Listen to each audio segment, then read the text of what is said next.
Tom, the pastor says the attack on Dallas police earlier this month prompted the Sherman Church to do something. Western Heights says one way to show their support for those who protect and serve was to give them a free meal. They served cake, donuts, and fried chicken. They even prayed together for the safety of those who patrolled the streets. Douglas Distributing in Sherman tells us that cheap gas is being fueled by lower oil prices. Now, since there does seem to be an oversupply right now, that surplus has spread to gasoline. Yeah, Kathleen, as you can hear right now, we are in Durant, and they are doing the national anthem right now. It's been an emotional and somber week in Dallas, and even hitting close here for our local law enforcement. Like I said, they are doing the national anthem right now. We have the Bryan County Sheriff's Office, police, troopers. They've all come out to show their support for the brothers and sisters in blue by holding this special service. It just now kicked off, and like I said, they are doing the national anthem right now. That's right, Tom. Earlier this week, Sherman ISD sent home a letter to the students saying if they want to attend tonight's game, they're going to have to follow a new set of rules.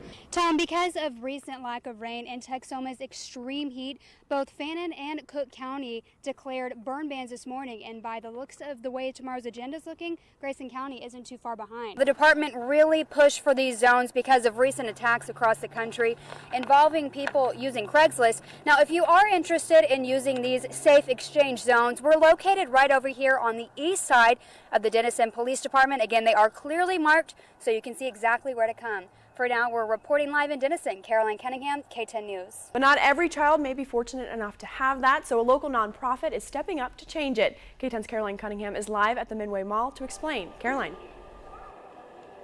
Kathleen, each year the Salvation Army places angel trees just like this one behind me all over Texoma, giving people the chance to spread holiday cheer to children in need. Kathleen, as you can imagine, nerves were high here at Austin College today as hundreds of new freshmen came and settled into their new home for the next 4 years. Kathleen, that's right. As you can see, there's already a lot of cars on the roadway as people are preparing for their Thanksgiving holiday. But the good news is if you have to fill up before you head out tomorrow morning or this evening, gas prices are low. Days after a gunman opened fire and killed 5 police officers, President Obama brought words of comfort to the people of Dallas. Accused burglars busted after police arrested 2 Ardmore teens. They say the pair stole thousands of dollars worth of items from homes and cars. An Oklahoma man wanted in an assault case apparently told on himself. It's a case of bragging about his crimes that brought in officers. Rescue crews say a local woman is miraculously okay tonight after she fell nearly 150 feet while she was hiking near Turner Falls Lookout last night. A former ECU student accused of killing one of his classmates was found not guilty by reason of insanity. A routine drug sting in Marshall County turned up a lot more than undercover officers were expecting. They went to a Marshall County home looking to buy drugs, not to get hired for a murder. Durant Police, Bryan County Sheriff's Office, and state troopers all came together tonight with one idea in mind: pray for peace and comfort for their brothers and sisters in blue.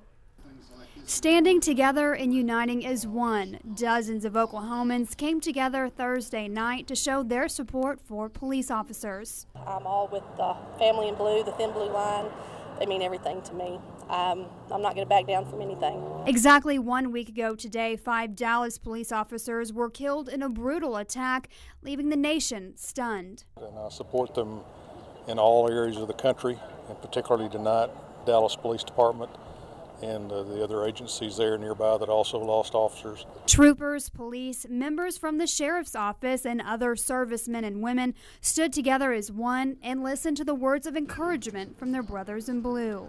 It's been difficult, you know, for me personally, and a lot of it is simply because we're so close to, you know, the law enforcement is we're all a team, we're all a brotherhood, and you know, every one of us here considers everyone who works down there as part of your family. And as difficult as the past week has been, Detective John Hayslip with the Bryan County Sheriff's Office says during these hard times, law enforcement and people in the community need to stand together and not alone. To you know, just continue to work hard on making stronger bonds with the community, get out and talking to the people of the community, getting to know them, where, you know, whenever an officer actually stops and deals with one, they know who the officer is and the officer knows who they are.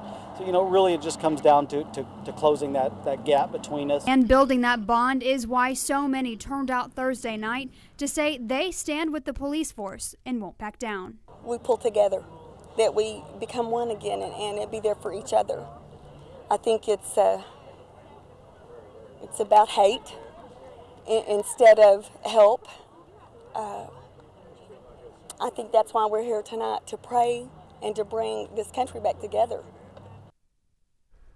Now, more of the officers that were killed last week will be laid to rest tomorrow. Stay with K10 News for continuing coverage of the ambush in Dallas. We'll have new information on air and online at k10.com and breaking news as it happens. Reporting live in the studio, Caroline Cunningham, K10 News. Today we spoke with family members of both Molly Miller and Colt Haynes, who were pleading with the public to come forward with any information, no matter how small. They say they just want justice for their kids and to hopefully bring them home. It's been 3 years now since Molly Miller and Colt Haynes haven't been seen or heard from. Family members of both teens say not a day goes by that they don't think about their missing children. They're just gone. You don't know where they, you don't know. You don't know what happened. It's hard. But Friday, a hefty reward of $10,000 was issued by the OSBI for anyone that has any information on the whereabouts of Miller and Haynes. We're to a point where we need new information that is relevant to this case and and it can be actually substantiated and corroborated in that respect.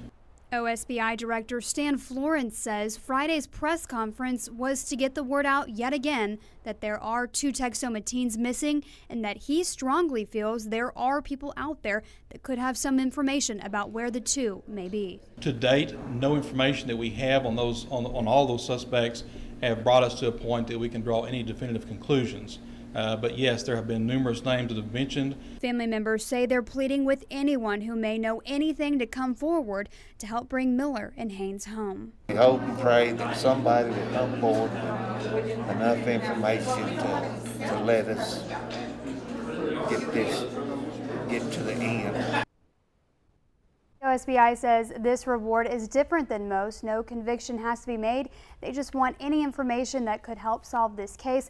To report information, you're urged to call the OSB hotline number. We'll have that number listed on our website at k10.com. Reporting live in the studio, Caroline Cunningham, K10 News. One man was shot in Sherman, but he is expected to be okay. And even though multiple rounds were off in Denison, no one was hit. I spoke with neighbors today in both areas who say they're shocked and uneasy.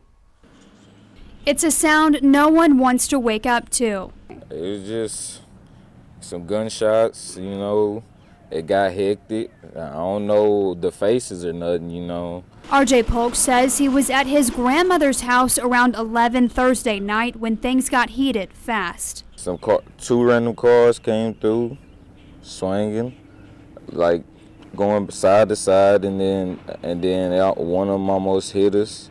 I don't know who was in there, but then they started throwing up their little sets or whatever, Denison police say multiple shots were fired in the 700 block of Sears. And while Polk says things like this don't happen often in the neighborhood, it still leaves him concerned. No, there's kids in there and everything. That's why I got mad at the situation, you know what I'm saying?